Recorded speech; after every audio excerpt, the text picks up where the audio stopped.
Hey, it's Meg. Welcome back to my channel. So today's junk journal with me, we're going to be doing day 12 of Junk Journal July. Today's prompt is packaging. I think this is probably one of my favorite prompts that I added to the prompt list, and as you can see, I collect a lot of packaging, paper bags, things that are left over from things that I've bought, and it's just such a fun way to repurpose things and use them within our journals. So it's really like the heart of junk journaling, I suppose, is using all of the repurposed materials and giving it new life within our journals. And there's always so many different possibilities as well, like brown paper bags, even the plastics. Sometimes I come across ones that are patterned and I'll keep those because there's a use for that. I just feel like sometimes I can use almost anything, so I kind of hoard things in a way, but I always end up finding a perfect use for things. So even like this paper bag here, obviously the brown paper is great to use as just some journaling fodder, like you could do stamping on this and all sorts of different things, but I actually quite liked the little logo that was on there. I thought that was some fun font that I could use, so I ended up ripping off the bottom of this and using this as my initial background piece. So I think because I used the bottom and you could see where the folds in the paper bag were, it made it a lot more obvious for this prompt of packaging that that's what that actually was, because I suppose there's like two different camps when it comes to junk journaling. There's the using recycled materials and transforming them completely so they look nothing like what they originally were, but you know that you've used repurposed materials. And that's probably where I sit more with the things that I use, is I will transform things. But you can of course just use things in the state that they are in and not alter them as much. And that's things like if you want to collect different packaging and you just want to have it be maybe like a nice font or design that you're collecting or you want to reference. And so I kind of wanted to do a little bit of both, where this packaging is working as my background, but I am also leaning into the fact that, like, yes, I do have a paper bag stuck to my journal, if that makes sense. So I'm kind of trying to do a little bit of both here. And even with this sticky label, so this was just on a glassine bag that I took off at the start of doing this page, and I was debating whether to put this on here because it doesn't have anything interesting on it at all. It's like a safety label, I think. It's got like a warning on it and all sorts of things. Like, it's quite boring actually. So I suppose you might think, well, that's really random. Why on earth would I want to glue that into my journal? But I was just treating it as a background element. So thinking about the text being on it as just some stamping-esque kind of detailing on the background. I wasn't actually making it the focal point, but I thought that having it there would just add that contrast with the black text, and we can build up the background truly with things that look like packaging. I've also got this sort of thicker tissue paper. It's kind of a little bit shiny. I'm not quite sure what material it is. I think it came off some washi tape that I had got.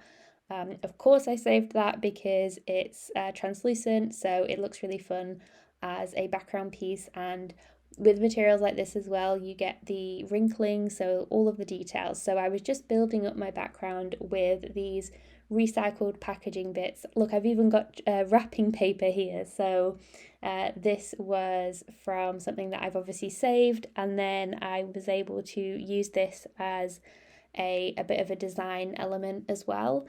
And especially with all the neutral tones that I had going on with these papers, it was nice to introduce a bit of colour with the bluish greens of the eucalyptus there. So I just added that on the right hand side and overlapped it slightly onto the next page, just because that's a nice way to have a bit of continuity between my No Sew journal pages. Gives me something to work with on tomorrow's page when it comes to working on that, and helps it to not feel so rigid. So I also have this little card here, little business card, like a thanks for your order, and I thought, wouldn't that be cool to also include, because it's technically packaging as well, and it's also just really pretty. So I did want to include it, but I was trying to think of a different way other than just like gluing it straight on the page. So I ended up cutting it into a tag shape, punching the hole, but then gluing something on top of it anyway. So I might as well have not made it a tag shape, but it was quite fun to cut it down like that, and I ended up sticking it in a place where you can still see a portion of the writing that says like, thank you for your order. So again, I was trying to think about that theme of packaging and how I could incorporate that in different ways. So having that text is almost a nod to the fact that it's like packaging like something you've ordered. And then I have this floral piece here that I'm cutting out the oval shape because I felt like the background was pretty much finished here and I wanted to start building up something of a focal point, and having this being a different shape and something really distinct I think helps to draw your eye to it. So I decided to lean into the oval. I just also thought it was really sweet, and the colours were really nice to go alongside the page that I had going on. I debated a bit whether I wanted it on the left hand side or the right hand side. I think because I've been doing a few pages recently that have just been on the one page, it's almost like I've fallen out of the practice of making like both of the pages work together. So I was really debating whether to, like I said, have it on the left or the right, and I ended up going with the right because I thought, well, the plain like brown paper area on the left does lend itself more towards text, and I would struggle a lot more to be adding text to the right hand side. So I ended up adding it on the right hand side, and that was where I started building up that little collage cluster there, having some background pieces. So I added this book page just to have a bit of a clear line between the tag and the wrapping paper because they were almost like the same colour, so there was no contrast there. So I added that aged book page there just to lift it off the page slightly, added the tag, made sure that the writing was on the right hand side so that when I came in and added this little oval on the top, it didn't cover it up. But then as you can see, it pretty much covers up the fact that it was even a tag shape anyway. So that's just what happens with collage. I know sometimes people ask me like, oh, why did you glue such a piece down and then you ended up covering it up?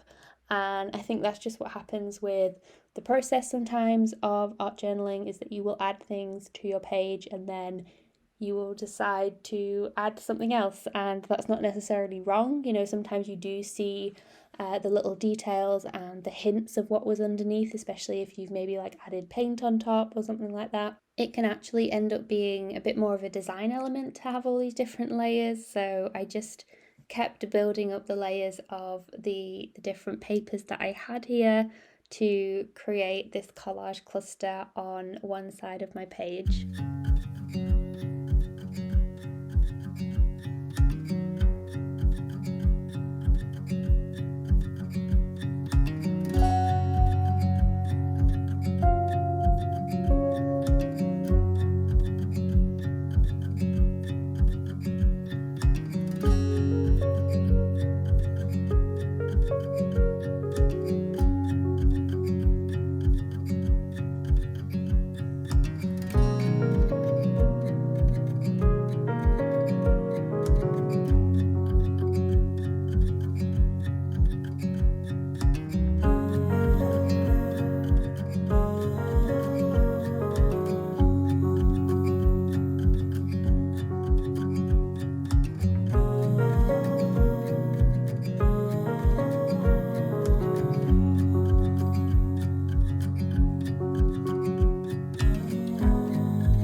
So after adding some final details, this was my finished page for the prompt of packaging, and I think the quote actually works really well in this context because the whole reason that I love adding packaging and using it within my pages is that I'm able to create art out of something that would otherwise be thrown away, and it breathes new life into materials, and I just get a really nice feeling out of being able to reuse something rather than always buying new things. So that is my page. I hope you enjoyed journaling along with me, and let me know what packaging you've decided to use in your page for today's prompt.